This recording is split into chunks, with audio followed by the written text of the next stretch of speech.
دوست ناریوں جرم و سزا میں ایک زبردست کہانی جس کا عنوان ہے بہن جو بدنام ہوئی، اور اس کے مصنف ہیں انسپکٹر احمد یار خان، اور یہ اس کا دوسرا حصہ ہے۔ اس لڑکی کا نام سروری تھا۔ میں نے نمبردار سے بہت کچھ پوچھا لیکن اس نے یہی بتایا۔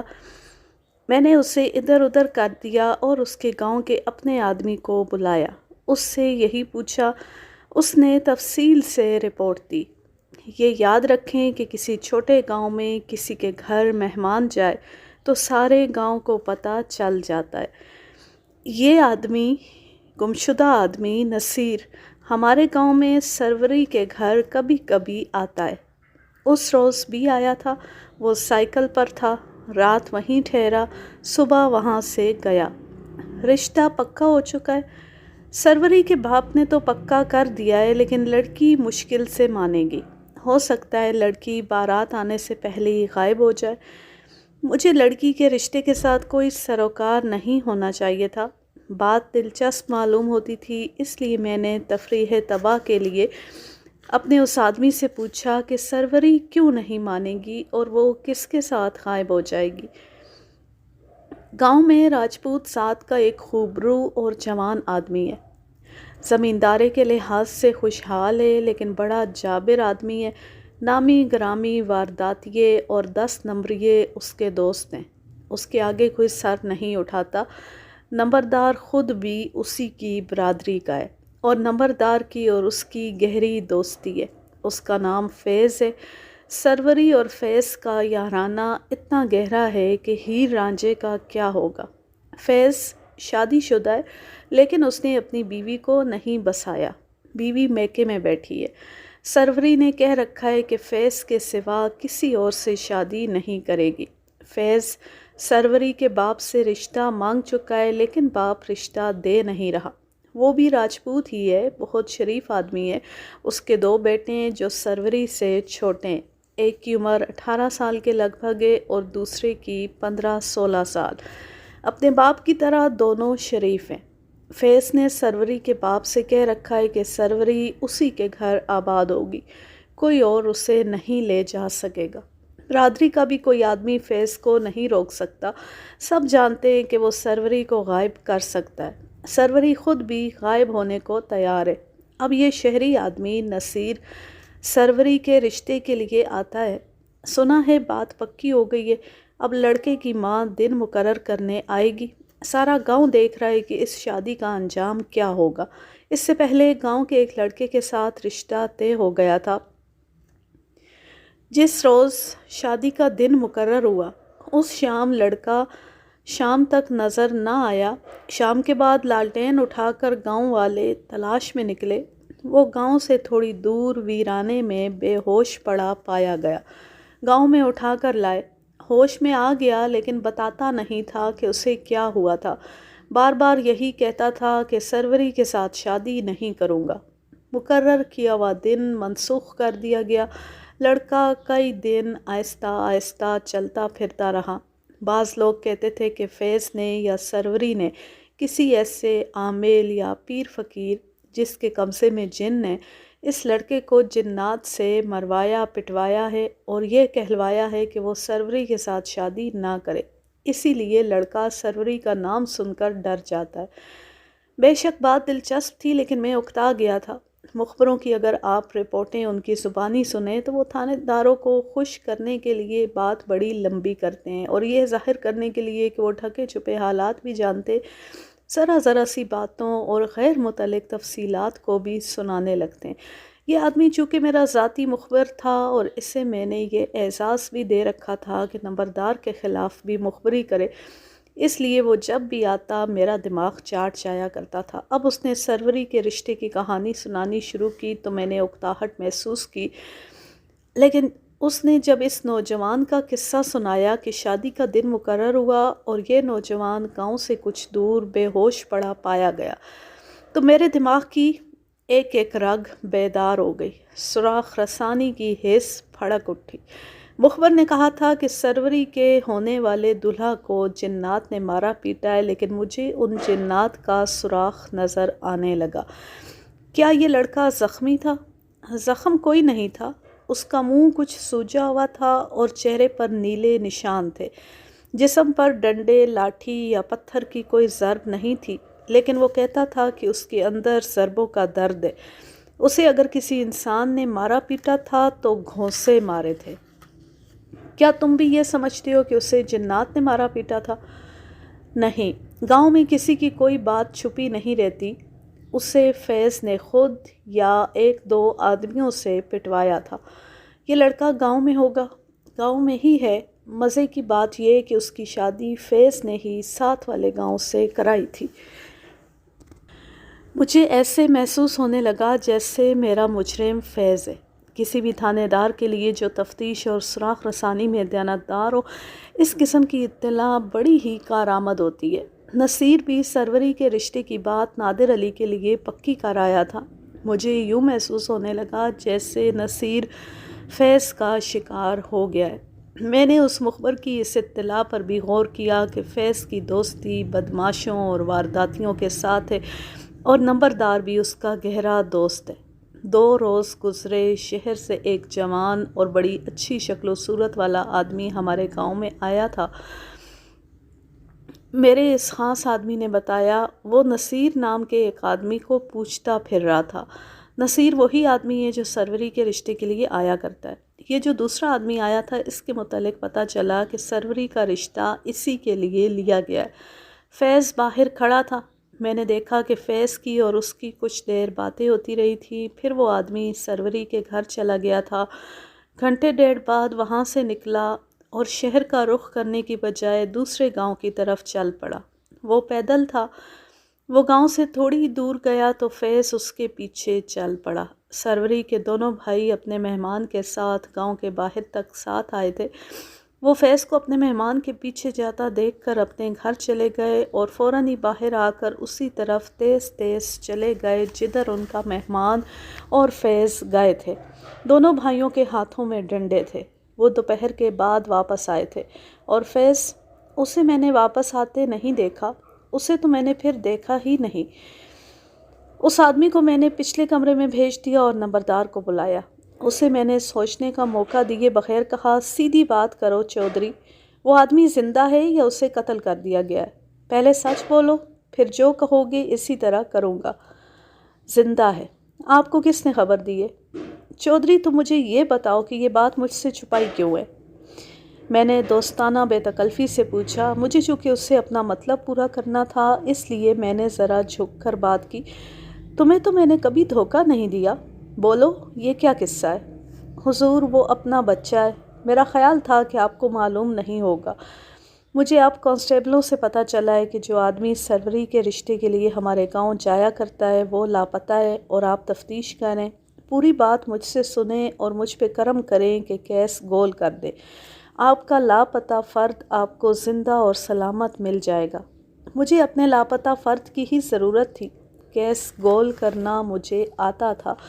نمبرداروں کے ساتھ کسی کیس میں ہمیں یہ سودے کرنے ہی پڑتے تھے۔ یہی نمبردار تفتیش کے سلسلے میں ہمیں بعض اوقات معجزہ نما مدد دیا کرتے تھے۔ اگر نادر علی کہیں چلا گیا تھا تو میرا اس کے ساتھ کوئی تعلق نہیں تھا۔ میرے پاس نصیر کی گمشدگی کی رپورٹ آئی تھی، نادر علی کی نہیں۔ میری تمام قیاس آرائی غلط ثابت ہوئی تھی۔ نصیر قتل نہیں ہوا تھا، لہٰذا نصیر کی بیوی اور نادر علی کم از کم اس معاملے میں بے گناہ تھے۔ ان دونوں کے آپس کے تعلقات بہن بھائیوں والے تھے یا نہیں، یہ میرا مسئلہ نہیں تھا۔ نمبردار نے فیض اور سروری کے متعلق وہی باتیں بتائیں جو میرا آدمی مجھے بتا چکا تھا۔ اس نے فیض کی تعریف یوں کی کہ اس کا یارانہ چونکہ جرائم پیشہ لوگوں کے ساتھ ہے، اس لیے کہیں کوئی واردات ہو جائے فیض مجرموں کی نشاندہی کر دیتا ہے۔ مختصر یہ کہ نمبردار اس سے بچانا چاہتا تھا اور میں نے آمادگی ظاہر کر دی تھی۔ اس نے بتایا کہ فیض پہلے ایک نوجوان کو جس کے ساتھ سروری کا دن مقرر ہو گیا تھا سبق دے چکا تھا کہ سروری کسی اور کے گھر میں آباد نہیں ہوگی۔ گاؤں میں کسی لڑکے کے والدین سروری کا رشتہ مانگنے کی جرات نہیں کر پا رہے تھے۔ سروری کا باپ لڑاکا نہیں، ورنہ گاؤں میں خون خرابہ ہو چکا ہوتا۔ سروری کے باپ نے قسم کھا رکھی ہے کہ فیض کو رشتہ نہیں دے گا۔ فیض اور سروری نے قسم کھا رکھی تھی کہ وہ شادی کر کے رہیں گے۔ سروری اتنی دلیر ہے کہ گھر سے اٹھ کر فیض کے گھر آباد ہو سکتی ہے، لیکن فیض نے اسے امید دلا رکھی ہے کہ اس کا باپ ایک نہ ایک دن رشتہ دینے پر مجبور ہو جائے گا۔ اتنے میں نصیر شہر کے ایک آدمی کے لیے سروری کا رشتہ لینے آ گیا۔ سروری فیض کو بتاتی رہی کہ رشتے کی بات کہاں تک پہنچی ہے۔ نصیر اپنی بیوی کو لے کر بھی آیا تھا۔ جب سروری کے باپ نے وعدہ کر دیا کہ وہ نادر علی کو رشتہ دے دے گا تو سروری نے فیض کو بتایا۔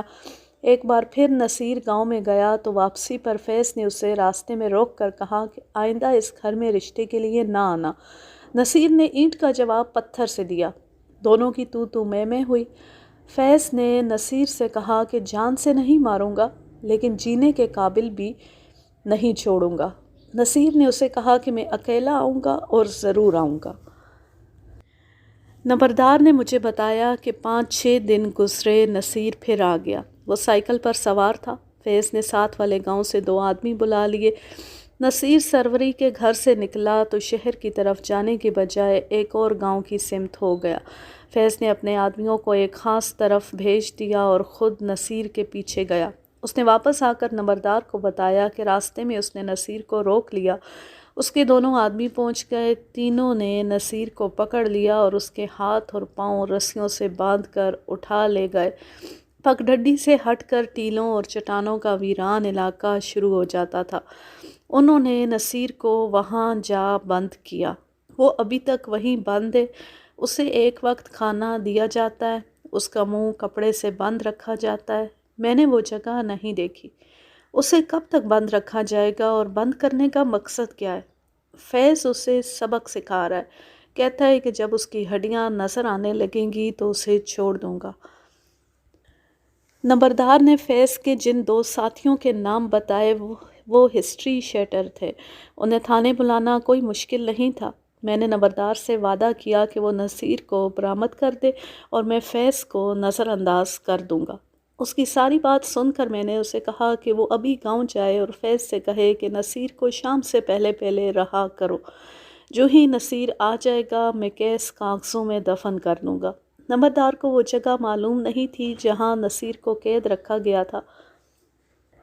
میں نے نمبردار سے کہا کہ وہ شام کو میرے پاس آئے اور مجھے بتائے کہ نصیر کو رہا کر دیا گیا ہے۔ نمبردار چلا گیا مگر وہ شام کا اندھیرا گہرا ہونے تک نہ آیا۔ رات بھی گزر گئی۔ دوسرے دن میں نے ایک کانسٹیبل سے کہا کہ وہ چوری چھپے پتہ کرے کہ نصیر آ گیا ہے یا نہیں۔ کانسٹیبل پرائیویٹ کپڑوں میں گیا۔ اس نے واپس آ کر بتایا کہ نصیر نہیں آیا، نادر علی آ گیا ہے۔ میں نے بہت سوچا کہ آیا مجھے نادر علی کی ضرورت ہے یا نہیں۔ نصیر کے آ جانے سے نادر علی کی ضرورت ختم ہو جاتی تھی مگر وہ نہیں آیا تھا۔ نمبردار بھی نہیں آیا تھا۔ میں نے نادر علی کو ضرورت کے وقت تک کے لیے نظر انداز کر دیا۔ ایک ہیڈ کانسٹیبل کو پرائیویٹ کپڑوں میں نمبردار کو تھانے لانے کے لیے بھیجا۔ مجھے اس پر غصہ آ رہا تھا۔ میں سمجھنے لگا کہ اس کے ساتھ سودا کر کے میں نے غلطی کی ہے اور وہ میرے سر پر سوار ہو گیا ہے۔ میں نے کانسٹیبل کے جانے کے بعد ایک تجربے کار اور ذہین کانسٹیبل کو یہ کہہ کر گاؤں بھیجا کہ وہ ان دونوں جرائم پیشہ آدمیوں کو جو فیض کے ساتھی تھے اس طرح تھانے میں آنے کو کہے کہ کسی کو پتہ نہ چلے۔ کانسٹیبل ان دونوں کو اچھی طرح جانتا تھا۔ ان کا گاؤں نمبردار کے گاؤں سے تقریباً 1.5 میل دور تھا۔ مجھے معلوم تھا کہ یہ دونوں میرا پیغام سنتی سر کے بل چل کر آئیں گے۔ پہلے نمبردار آیا۔ اس نے بتایا کہ فیض کو گاؤں سے گئے 3 دن ہو گئے، معلوم نہیں کہاں چلا گیا ہے۔ مجھے میرے مخبر نے بتایا تھا کہ نادر علی نصیر کے پیچھے گاؤں گیا تھا۔ وہ جا رہا تھا تو فیض اس کے پیچھے چل پڑا اور فیض کے پیچھے سروری کے بھائی چلے گئے تھے۔ اس کے بعد فیض واپس نہیں آیا۔ اب نمبردار نے کہا کہ وہ واپس نہیں آیا تو مجھے غصہ آ گیا۔ نمبردار اگر سب کچھ جانتا تھا تو مجھے یہ جھوٹ نظر آتا تھا کہ اسے معلوم نہیں کہ نصیر کو فیض نے کہاں قید میں رکھا ہوا ہے۔ میں نے محسوس کیا کہ میں خواہ مخواہ نمبردار سے دب رہا ہوں۔ دیکھو چودھری، حوالات میں بند کر دوں گا۔ میرا تمہارا سودا ختم ہے۔ میں مان ہی نہیں سکتا کہ تمہیں معلوم نہ ہو کہ نصیر کو فیض نے کہاں رکھا ہوا ہے۔ نمبردار نے قسمیں کھائیں، میرے آگے ہاتھ جوڑے اور مجھے یقین دلانے کی کوشش کی کہ اسے واقعی معلوم نہیں۔ میں نے اسے کانسٹیبلوں کے کمرے میں بھیج دیا۔ تھوڑی دیر بعد ایک جرائم پیشہ آ گیا، دوسرے کے متعلق پتہ چلا کہ آ رہا ہے۔ جو آ گیا تھا اسے میں نے اپنے دفتر میں بٹھا کر پوچھا کہ اس آدمی کو کہاں بند کر رکھا ہے۔ اس نے پس و پیش کی تو میں نے کہا گاؤں کا نمبردار بھی یہاں موجود ہے اور تمہارا دوسرا ساتھی بھی۔ اگر مجھے کچھ بتانے سے انکار کرنا چاہتے ہو تو کر دو، میرا ہاتھ تم پر نہیں اٹھے گا، صرف اتنا کروں گا کہ تمہیں حوالات میں بند کر دوں گا۔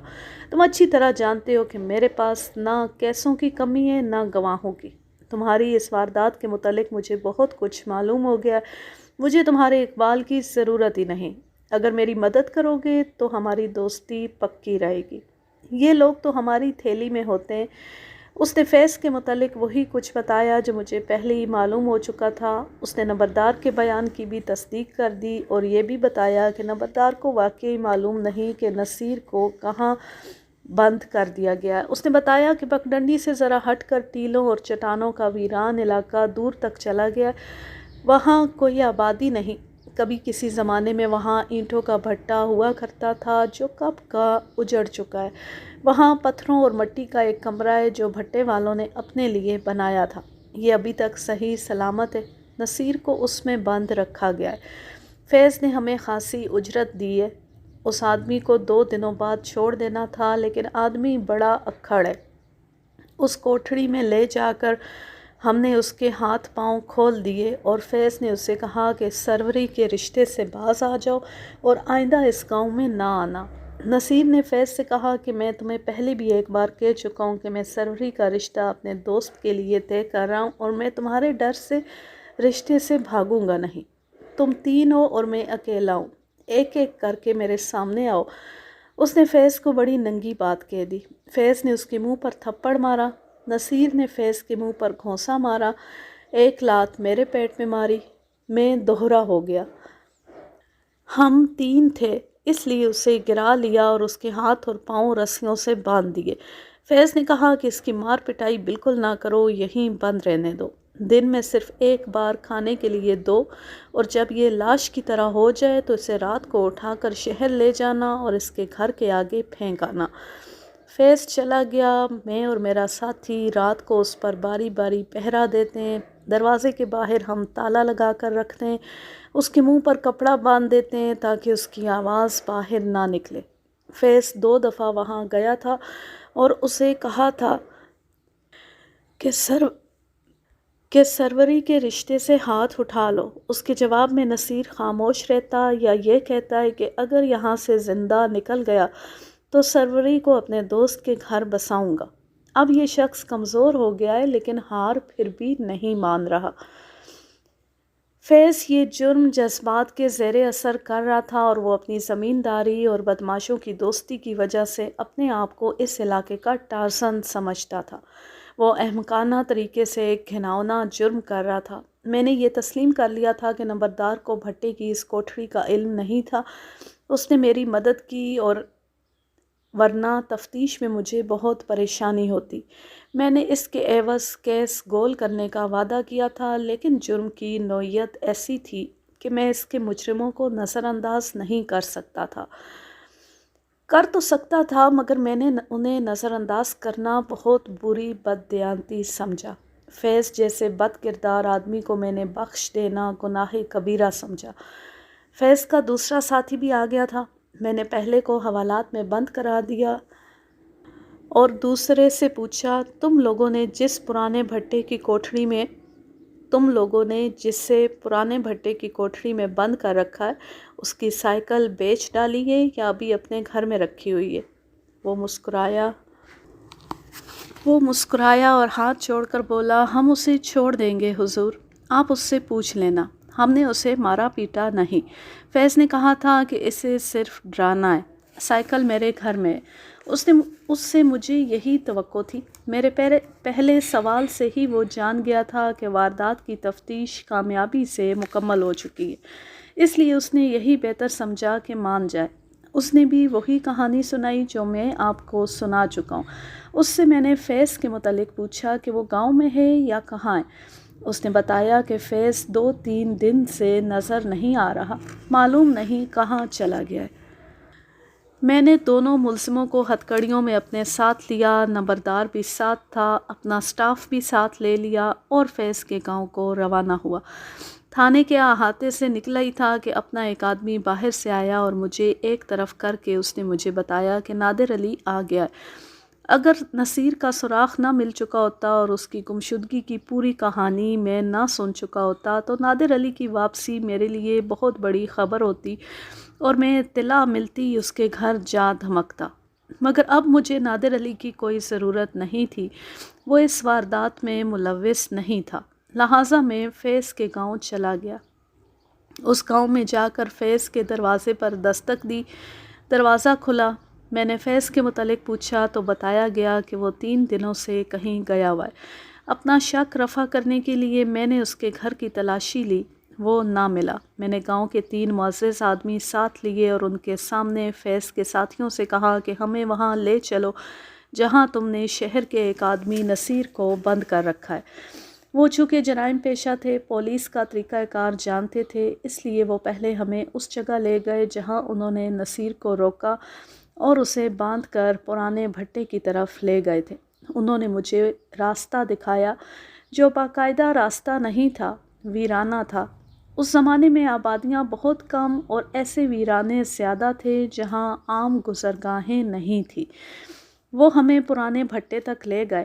بھٹا دیکھ کر اندازہ ہوتا تھا کہ 20-25 سال سے ویران پڑا ہے۔ وہاں مجھے ایک کوٹھڑی دکھائی گئی، باہر تالا لگا ہوا تھا۔ ملزموں میں سے ایک نے جیب سے چابی نکال کر تالا کھولا۔ میں کوٹھڑی میں داخل ہوا تو بدبو نے جیسے دھکا دے کر مجھے باہر پھینک دیا۔ کوٹھڑی کی نہ کوئی کھڑکی تھی نہ روشن دان۔ نصیر کئی دنوں سے اندر بند تھا، وہ پیشاب وغیرہ اندر ہی کرتا تھا۔ میں نے ناک کے آگے رومال رکھا اور دونوں ملزموں کے پیچھے پیچھے اندر گیا۔ دیوار کے ساتھ پیٹھ لگائے ہوئے ایک آدمی بیٹھا تھا، اس کے منہ پر کپڑا بندھا ہوا تھا، ٹانگیں آگے کو لمبی کر رکھی تھی، ٹخنے رسیوں میں جکڑے ہوئے تھے، ہاتھ پیٹھ پیچھے بندھے ہوئے تھے۔ میرے کہنے پر ملزموں نے اس کے منہ سے کپڑا کھولا، پھر اس کے ہاتھ اور پاؤں کھول دیے۔ وہ اٹھا، وہ بہت کمزور ہو چکا تھا۔ میں نے اسے پہلے نہیں دیکھا تھا، پھر بھی میں کہہ سکتا تھا کہ یہ جوان آدمی چند دنوں میں بوڑھا ہو گیا ہے۔ اس کی آنکھیں ادھ کھلی تھی، چہرے کی ہڈیاں باہر نکل آئی تھیں اور اس کا رنگ لاش کی مانند تھا۔ اس نے گاؤں کے 3 معززین کو میرے کہنے پر اپنا نام، ولدیت اور پتہ بتایا۔ میں نے اس کی برآمدگی کی کاغذی کارروائی مکمل کر لی اور اس پر ان آدمیوں کے انگوٹھے لگوائے جنہیں میں ساتھ لایا تھا۔ وہاں سے جب ہم گاؤں کو واپس جانے لگے تو گاؤں کے معززین نے کہا کہ جس راستے سے ہم آئے تھے وہ لمبا تھا، ایک چھوٹا راستہ ہے۔ دراصل راستہ تو یہ بھی نہیں تھا، یہ لوگ مجھے ٹیلوں اور ٹیکریوں کے درمیان سے لے جا رہے تھے۔ ذرا آگے جا کر ہم بلندی پر چل رہے تھے۔ میں نے گدھ اترتے دیکھے، جو کوئی عجیب بات نہیں تھی۔ ایک آدمی نے بلند آواز سے کہا، لاش ہے، گدھ کھا رہے ہیں۔ سب نے دیکھا نیچے جگہ ہموار اور کھلی تھی، گدھ کسی انسان کی لاش کھا رہے تھے۔ ہم نیچے اترے، گدھوں کو پتھر مارے، گدھ اڑ گئے۔ سب سے پہلے نمبردار کی آواز سنائی دی، یہ تو فیض معلوم ہوتا ہے۔ گاؤں کے معززین، دونوں ملزموں اور نصیر نے دیکھا، سب نے کہا کہ یہ فیض کی لاش ہے۔ لاش کی حالت یہ تھی کہ چہرہ ابھی بالکل سلامت تھا، سر اور کندھے بھی ٹھیک تھے، پیٹ اور سینہ پھٹا ہوا تھا اور اندر سے دونوں خالی تھے۔ 2 ٹانگیں اور ایک بازو درندوں نے یا گدھوں نے کھا لیے تھے۔ یہ میرے لیے دوسرا کیس تھا۔ میں وہیں رک گیا۔ ہیڈ کانسٹیبل سے کہا کہ وہ نصیر کو میرے گھوڑے پر ہسپتال لے جائے، اس کی حالت اچھی نہیں تھی، اس کا علاج کرانا تھا اور اس کی اس کیفیت کی ڈاکٹری رپورٹ بھی لینی تھی۔ میں نے سب کو لاش سے دور ہٹا دیا اور لاش کے ارد گرد زمین کو دیکھنے لگا۔ ہیڈ کانسٹیبل نصیر کو گھوڑے پر بٹھا کر چلنے لگا تو میں نے اسے کہا کہ کھوجی کو گھوڑے یا ٹٹو پر جتنی جلدی ہو سکے بھیج دے۔ یہ جگہ چونکہ عام گزرگاہ نہیں تھی اس لیے زمین پر کچھ نشان نظر آ رہے تھے۔ وہاں 5-6 قدم کے فاصلے پر ایک ٹیلا تھا، جس میں قدرتی گف سی بنی ہوئی تھی۔ زمین کے نشان بتاتے تھے کہ لاش اس کے اندر رکھی گئی تھی۔ بھیڑیوں نے اسے باہر گھسیٹا ہوگا۔ گف فراخ نہیں تھی، اس لیے بھیڑیے اور گیدڑ گف میں اسے نہیں کھا سکے تھے۔ 2 بھیڑیے مل کر لاش کو گھسیٹ سکتے تھے۔ وہ لاش کو 5-6 قدم تک لے گئے تھے۔ خون کہیں بھی نہیں تھا، گف کے اندر بھی خون نہیں تھا۔ اس سے یہ ظاہر ہوتا تھا کہ اسے کہیں اور قتل کیا گیا اور لاش گف میں چھپائی گئی۔ لاش کی حالت درندوں اور گدھوں نے ایسی کر دی تھی کہ یہ پتہ چلانا مشکل تھا کہ اسے کس طرح ہلاک کیا گیا ہے۔ گردن ابھی سلامت تھی، گردن پر گلا گھونٹنے کے یا رسی کے نشان نہیں تھے۔ میں نے گاؤں سے چارپائی منگوائی، چارپائی کے ساتھ سارا گاؤں آ گیا۔ قتل کوئی بھی ہو جائے، ہر کسی کے لیے افسوسناک اور سنسنی خیز ہوتا ہے۔ یہ تو گاؤں کا خاص آدمی تھا، اس سے تو ہر کوئی ڈرتا تھا۔